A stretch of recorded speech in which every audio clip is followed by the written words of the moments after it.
Indo-British Advanced Pain Clinic, Noppimayam Surgery Duram. For appointments 9155515563.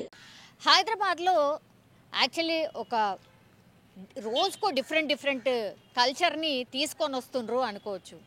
అంటే ఎట్లా అంటే గతంలో మనం విన్నాం రేవ్ పార్టీలని, లేకపోతే పూర్తిగా ఇండ్లలోనే డ్రగ్స్ పార్టీలని, ఇట్లా డిఫరెంట్గా ఏదో ఒకటి మన హైదరాబాద్లో ఇట్లాంటి పార్టీలు కామన్గా మారిపోయినాయి. ఇప్పుడు ఏకంగా సనత్ నగర్లో, అంటే హైదరాబాద్కి సెంటర్లో ఉన్నటువంటి సనత్ నగర్లో ఉన్నటువంటి ఇదేంటి ఎవర్ గ్రీన్ బార్ అండ్ రెస్టారెంట్పై నిన్న ఎస్ఓటీ పోలీసులు దాడి చేసిన పరిస్థితి. అంటే పక్కా ఇన్ఫర్మేషన్తోనే దాడి చేశారు. బికాస్ ఇక్కడ ఉన్నటువంటి ఈ బార్ అండ్ రెస్టారెంట్కి సంబంధించిన ఓనర్ ఎవరైతే ఉన్నాడో కస్టమర్లని పెంచుకోవడానికి, కస్టమర్లని అట్రాక్ట్ చేయడానికి ఎంత నీచమైన పనికి ఒడిగట్టిండు అంటే, అక్కడ కస్టమర్లు రావాలి అంటే ఏదో ఒకటి కొత్తదనం చూపెట్టాలి కదా.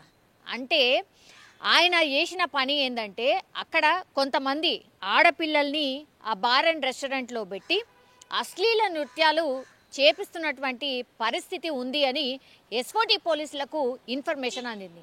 అయితే ఇది ఎంతకాలంగా జరుగుతుంది అంటే చాలా కాలంగా, దగ్గర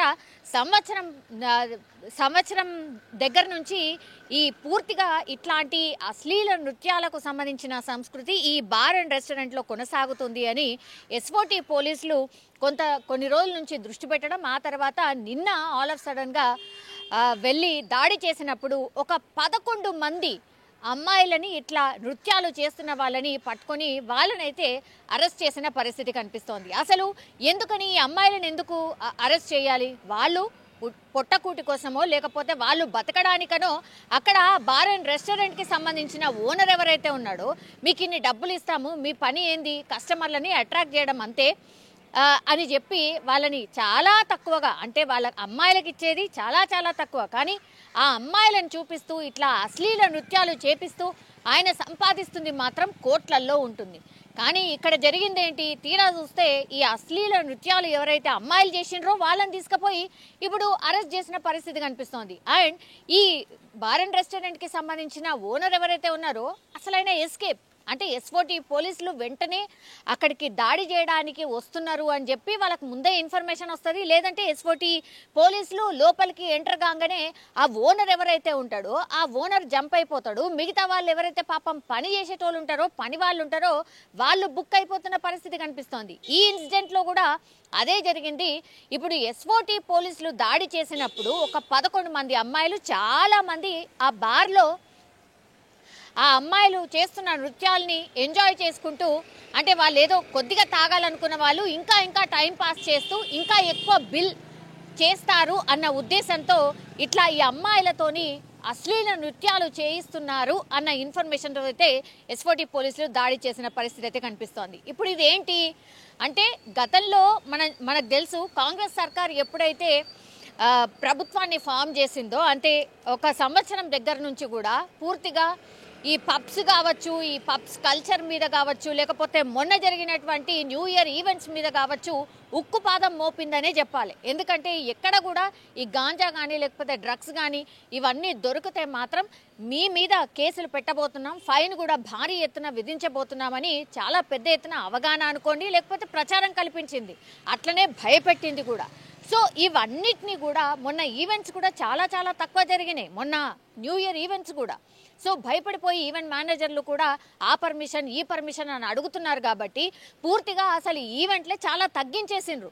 బికాస్ గతంలో అసలు విచ్చలవిడిగా ఎక్కడ కొద్దిగా జాగా కనిపిస్తే అక్కడ ఈవెంట్లు నిర్వహించుకునే పరిస్థితి ఉండేది. కానీ ఇప్పుడు రేవంత్ సర్కార్ మాత్రం ఇవన్నీ చెల్లవు, ఇవన్నీ నడవవు అంటూ పూర్తిగా చాలా స్ట్రిక్ట్గా మొన్న అంటే న్యూ ఇయర్ ఈవెంట్స్కి ముందు కూడా ఆల్ ఆఫ్ సడన్గా ఈ పబ్ల మీద దాడి చేసిన పరిస్థితి కనిపిస్తోంది. సో గవర్నమెంట్ ఎప్పుడైతే స్ట్రిక్ట్గా ఇట్లాంటి ఇంప్లిమెంట్స్ చేయడం స్టార్ట్ చేస్తారో ఇక రకరకాల దారులు వెతుకోవడం స్టార్ట్ చేస్తారు అనే దానికి ఎగ్జాంపుల్ కూడా ఇది అనుకోవచ్చు. ఇప్పుడు ఏకంగా ఒక బార్ అండ్ రెస్టారెంట్లని, అంటే ఇక బార్ అండ్ రెస్టారెంట్ల గురించి చెప్పాల్సిన అవసరం లేదు, అడుగడుగున బార్ అండ్ రెస్టారెంట్లే కనిపిస్తుంది. అండ్ ఈ ప్రభుత్వం కూడా చెప్పింది, మేము చాలా వరకు ఈ మందు తాగే సంస్కృతిని తగ్గిస్తాము అనేటువంటి మాట చెప్పింది. అఫ్ కోర్స్ బెల్ట్ షాప్లను తగ్గిస్తామని చెప్పింది, కానీ ఇప్పుడు ఏ గల్లీలో చూసినా మందు బాబులు అసలు బయటకు వచ్చే రోడ్డు మీదనే వచ్చి తాగుతున్న పరిస్థితి కనిపిస్తోంది. ఇది అందరికీ తెలిసిన ముచ్చట్నే. చాలా కంప్లైంట్స్ కూడా వస్తున్నాయి. ఇప్పుడేమో ఏకంగా బిజినెస్ పెంచుకోవడానికి ఆడపిల్లల్ని పూర్తిగా అశ్లీల నృత్యాలు చేయిస్తూ వాళ్ళ బిజినెస్ పెంచుకోవడానికి ఇట్లాంటి చండాలమైన పనులకి పాల్పడుతున్నారు బార్ అండ్ రెస్టారెంట్ ఓనర్స్. అంటే ఇంకేం చెప్పాలి, అంటే పోలీసులకు ఇంకా ఇంకా ఇంకా పని పెరగబోతోంది అనుకోవచ్చు.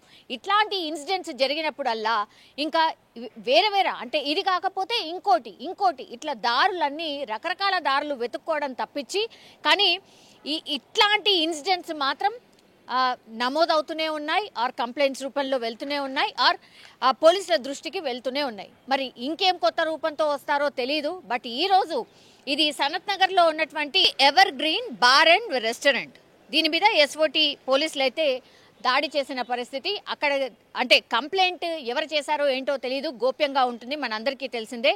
కంప్లైంట్ మాత్రం ఇక్కడ ఆడపిల్లలతోని అశ్లీల నృత్యాలు చేయిస్తూ వాళ్ళ బిజినెస్ పెంచుకోవడానికి ఈ ఓనర్ ప్రయత్నిస్తున్నారు అంటూ వాళ్ళకి ఇన్ఫర్మేషన్ అందడం, దాడి చేయడం, ఆ తర్వాత అక్కడ ఉన్నటువంటి 11 మంది అమ్మాయిలు ఎవరైతే ఉన్నారో ఆ అశ్లీల నృత్యాలు ఎవరైతే చేస్తున్నారో వాళ్ళందరినీ కూడా అరెస్ట్ చేసి పోలీస్ స్టేషన్కి అయితే తరలించడం జరిగింది. అండ్ వీళ్ళందరి మీద అండ్ ఈ బార్ అండ్ రెస్టారెంట్ మీద కూడా పూర్తిగా కేసు అయితే నమోదైంది. అండ్ బార్ అండ్ రెస్టారెంట్కి సంబంధించిన ఓనర్ ఎవరైతే ఉన్నారో కృష్ణం రాజు, ఆయన మీద పోలీసులు కేసు నమోదు చేశారు. బట్ ఆయన ఇప్పుడు పత్తా లేకుండా పోయిన పరిస్థితి కనిపిస్తుంది. చూడాలి మరి ఎట్లాంటి యాక్షన్ ఉంటుంది ఈ బార్ అండ్ రెస్టారెంట్ మీద అనేది చూడాల్సిందే.